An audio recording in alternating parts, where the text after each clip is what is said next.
দেখুন, একটি মেল ট্রেনের গতিবেগ একটি এক্সপ্রেস ট্রেনের গতিবেগের চেয়ে 30% বেশি।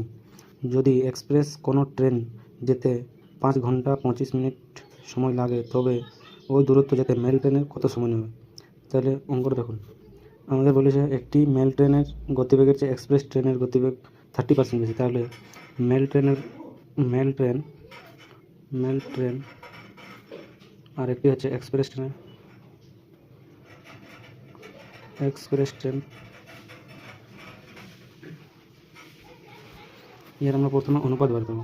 যদি 30% হয়, তাহলে 30 মানে হচ্ছে 30/100।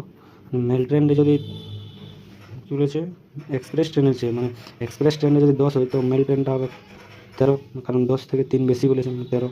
তাহলে তারপর বলছে 5 ঘন্টা বেশি সময় নেই, মানে মেল ট্রেনটা 5 ঘন্টা বেশি সময় নেই, তাই তো।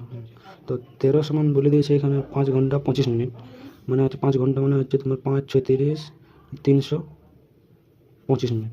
তাহলে 1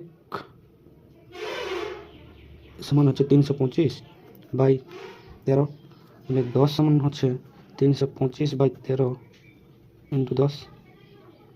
তাহলে এটা 13 দিয়ে যদি কাটি, 13 2 26, 6 32, 6 5 65, 5 13 65, 5 13 65, 25, 10 সমান হয়ে গেল তখন 250।